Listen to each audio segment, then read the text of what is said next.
In this video, I'm going to show you how I became anxious in the hopes that you can now understand how to regain your security in your relationship. Because I find that most people start off here, secure, and that most single men don't even understand it. They're like, how could you lose yourself? In fact, this is how we have people all of a sudden knowing full well that people pleasing and simping isn't effective, but for some reason they default to that method regardless. Okay, now I already know this so well because I speak to hundreds of men in this exact same spot. I've spoken to women too, and my job, or what I help people do, is I help them lead themselves so that they can lead everywhere else. Okay, so in this diagram, I'm basically broken down what seems to happen with modern men in today's society. Okay, so let's start off with what we all know happens. Yeah, most men are sharp, confident, ambitious, cold, and assertive when they first start off. Right, that was me. Okay, so I had just gotten my promotion, I had just done this, I had scaled businesses, so I was confident. I know that. Again, I spent 10 years in sales. I know how to speak to people. I'm an international speaker. Well, I'm an international speaker now, but prior to me getting married, obviously I wasn't. But my point is this: most of us are quite ambitious, confident, and assertive when we start off. So what happens that gets us here? See, the question I have a lot of men ask me is, what the hell happened? I was there, I was confident, I was assertive, but what happened? And I need you to understand that what happened is your ambitious, your sharpness, your confidence, your ability to be cold, all were presented as things that if you kept in your relationship, you would have lost that relationship. And now, you see, the truth of the matter is that when it comes to being secure, a lot of us don't understand the cost of each of these qualities. You see, every truth is a half truth, and I want you to understand that when you're sharp, guess what? You're critical. What's the opposite of being sharp? Or what's the cons of being sharp? Because you see, these things just are. But the moment I said them, you immediately associated them with being secure and therefore being in a good position. Okay, let's talk about being sharp. What does being sharp, attention to little detail, mean? What does it mean when you're handing that over to someone else? You're being too critical. You're criticizing me too much, right? So now you dial down on your sharpness because you're trying to be understanding. Or because you see yourself as good, you also want your partner to see you as good. So now you start to mold yourself according to her world, right? Unintentionally, by the way, because you just want to love her. And that's another thing that I'm going to talk about in this video. So the sharpness now turns into critique. She's now asked her to do something, because obviously you can't do everything every single time. So maybe it may have been the clothes, it may have been this. Now all of a sudden the way she's folding the clothes has pissed you off, and now she's now saying you're being too critical. So now you drop off on your sharpness. The next thing that happens, what happens? Your confidence. Your confidence is now arrogant. Why? Because instead of you knowing that you don't care about what the next man thinks, you now doing that in the wrong room. It's arrogance. It's ignorance. You don't know who you're speaking to. So now you have to be cautious, and your confidence is no longer a super strength. So slowly your identity is starting to erode. Your ambition. You don't have time for me. Do you know how many entrepreneurs are in this space? Even myself. Right? I had to learn the hard way that my ambition came at expense. Late for me, I'd work 7 days a week. Right? Back to back. Burn out, all of that stuff. I don't care about all of that. I just want to grind. Right? But what happens in a relationship where your wife wants quality time? She's not a criminal. That's not a crazy demand. But the problem is, which I'm going to get to, is this is the start. And because you are binary, you either keep it or you let it go. Then you have being cold, emotionally unavailable. Right? Because you're able to detach. If it doesn't affect you, it doesn't affect you. You don't need it. But in a relationship, that's expensive. Why? Because when you're emotionally available for a very long time, especially in a relationship where you're supposed to deliver value, emotional value to your partner, guess what happens? Your emotional availability is now expensive to carry or keep going. So you now have to open up the kind of works that you call emotions. and you have to understand how to navigate them. But you don't know how to navigate them. All you know is that because you didn't deal with it this whole time, it was simple to just act like you don't care. Assertive. You've been controlling, right? And the thing is these things just are as the start of the video, right? Because assertiveness, being cold, ambition, being confident, sharp. At the start of the video, you said these were good things. You nodded. I nodded when I said this one was good things. So now what do? You drop all of this off, one by one. And then you go into, okay, it's time for me to be caring. Right? What's the benefits of being caring? Your partner feels seen, she's valued. Right? You now become unstable or vulnerable. Right? What does that mean? You get to create or give your partner an ability to give you a safe space. Then you become soft. Right? You become, I said people pleasing, but what's the opposite of people pleasing? People are happy around you. Right? And then you become tolerated. Yeah, it's fine. The opposite of being sharp. I don't need to do all of this. It's, over the long run, it doesn't really matter. These are the benefits. But like I said, things just are. So what happens when you're anxious? You're caring. What happens when you're caring to someone that doesn't care? It hurts, right? It's not reciprocated. Unstable. What happens when you're unstable or vulnerable and someone can't hold you? You break down. What happens when you're too soft? People don't sense your boundaries anymore. There's no consequence to disrespect because you're soft. People pleasing. What's the opposite of people? Or what's of course, the constant people pleasing. People don't know who you are because you're so busy adjusting to who they need you to be. Now you become tolerating. Where's your bound? The toleration now completely eradicates your assertiveness. There's times where you need to be decisive. But because you've now replaced it, because you listened, you made sure that what they said is what you delivered. Because you kept it simple. You're a logical guy. Tell me what you need. These are all things that when I speak to clients, they're mind blown when they realize, yeah, that's me. Yeah. Do you know why this is so expensive? It's because this is exactly what happens when the person divorces you. I remember when I watched Kaka get divorced for the first time, I said, women, horrible, horrible. How could you do that to someone? There's so many other people. And I don't like talking on celebrity because some of these people are my clients. But my point is this. When this happens, divorce. I'm just like, you see, good men, they always get left. No, it doesn't matter what you do. They're just going to use you and throw you to the sea. You misunderstood what these things are.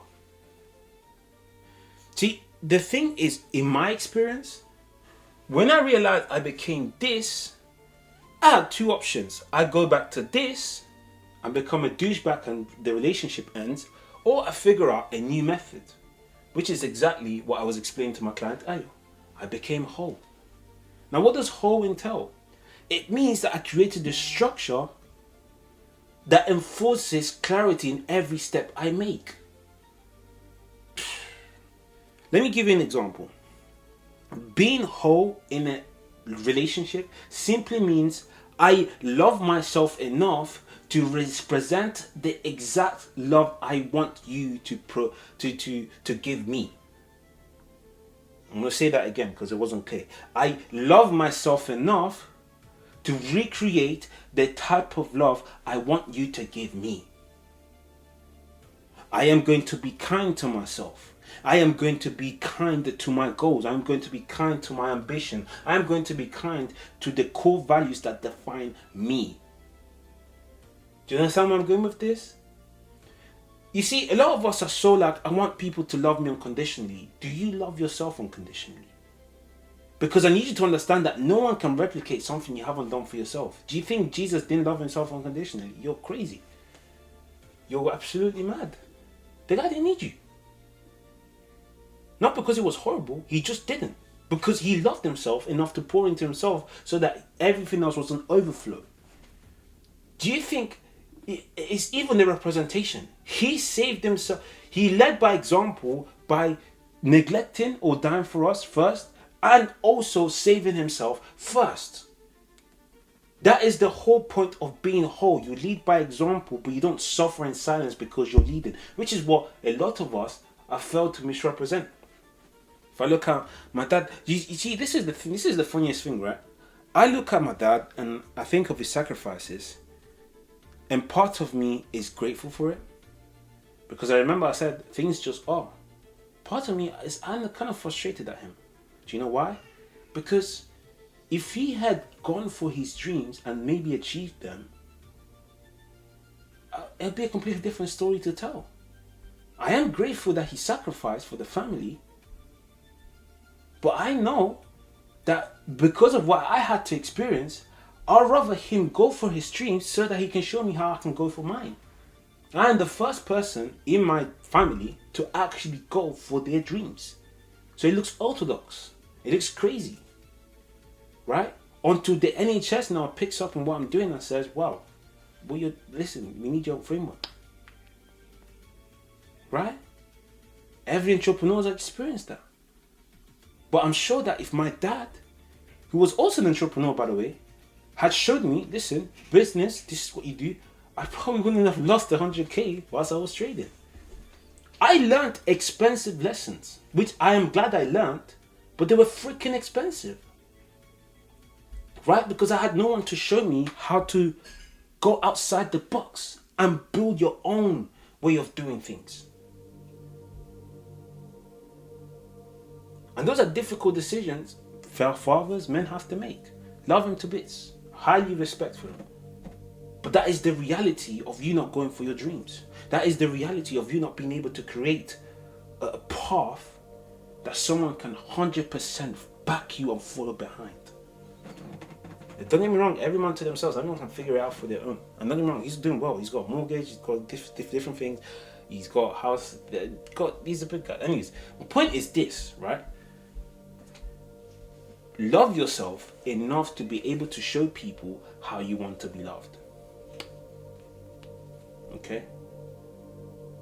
And they don't have to follow suit. You give them the choice. Like I said in most of my videos, the moment you remove choice, you remove the ability for them to decide whether they should be with you or not. Choice is what makes things attractive. They can choose and they chose you. That's attractive. The moment you remove that, it's no longer attractive. It's a chore. It's a job. And job are not so attractive. Okay. So, another thing I wanted to discuss before I get to the final bit is the construct of love. So, you see, relationships work like this, right?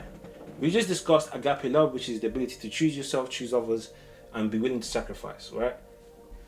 The next thing is relationships are actually transactional, right? Why?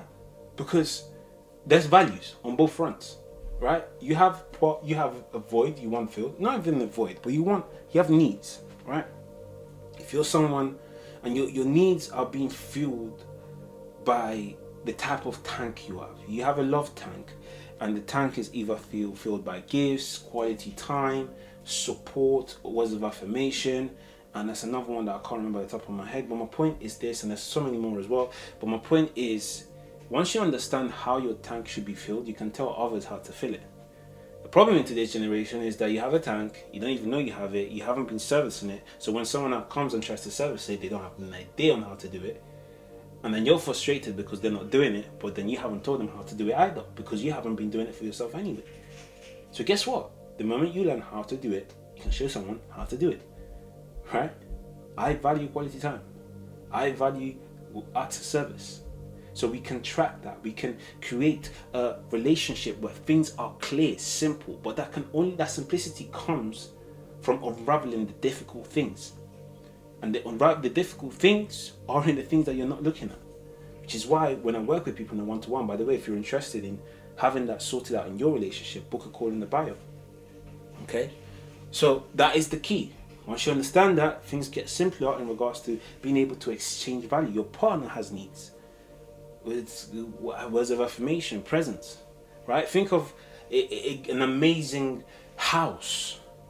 If your partner's values is quality time, that house doesn't mean much to her. Not because she's not grateful, but because you're not listening to how she wants that tank to be filled. Because once that tank is filled, anything else is overflow. But the moment that tank is neglected and you try to fill it by adding something else, That's where you feel that the person's being ungrateful, but actually they told you this is not filling me up. So instead of listening with your triggers, listen with your ears and watch out for the signs and understand them. When I work with people, I help people understand themselves so that they can understand others on a deeper level. Right? I remember this guy in particular, when I shout him out, but James, right, made my day when he told me he got back with his ex. Right? We had amazing conversation. I broke down to him everything he needed to do, what the things he was missing. And by the time that conversation was done, I need you to understand that nothing made me happier than him being fully aware of how to become whole, which is exactly what we're going to dive into now. This is exactly what I take my clients through, by the way. Okay, cool. So whole is caring, whole is intentional, whole is sharp, whole is ambitious. Guess what? Why? Because you've poured into yourself and now you're able to overflow into everything else. You're not neglecting your ambition, you're not neglecting your need to be sharp, but you've created a system around it that don't give unexpected expectations to someone that doesn't have the skill to handle it. No, you maintain your sharpness because of the environment you create, right? Whether it's you hire a cleaner, you hire a maid. Some people say, how can you hire a maid? In today's generation, you should have a wife and husband that's going to be able to do everything for you. I'm not sure you can do that. But don't give the job to someone that's incompetent, because that makes you incompetent. Right? If I now say to you, do something, the person's never done it before, unless I teach them how to do it, I'm the incompetent person for asking someone that's never showed me how to do something to do something. Unless I'm mentoring them, and even then, they have to tell me that they want to be my mentee, so there has to be a willingness to learn. If I'm just enforcing something based on me just wanting to assert my role, and there's no desire for that person to learn, I'm the one that failed, not them. Your intentionality. This is when you're able to show up in conversation, in these situations, stable, grounded, but intentional. I want to fix this. I need to understand that being intentional, especially whilst running a business, is probably one of the most cost-effective things you can do in a conflict resolution situation. I remember there was days where I would have 20 employees or drivers coming to me saying, this needs to be fixed, this needs to be fixed. So stress on top of stress. And then I'm also texting and I'm like, And I need you to understand that what shifted was the ability to priority number 1, priority number 2, priority number 3. Now, the text message. This isn't the time to talk about this. Let's set a time. Okay, at 7:30, on my way back, I'll give you a call. Or when we get home, we will discuss. And before the conversation happens, this is how I want this conversation to go. Because I really want us to be able to connect. I understand we've been both frustrated about the whole situation, but I know that we can get to this. Within that hour, within 5 minutes, 30 minutes of that conversation, done. And we move on. Happy days.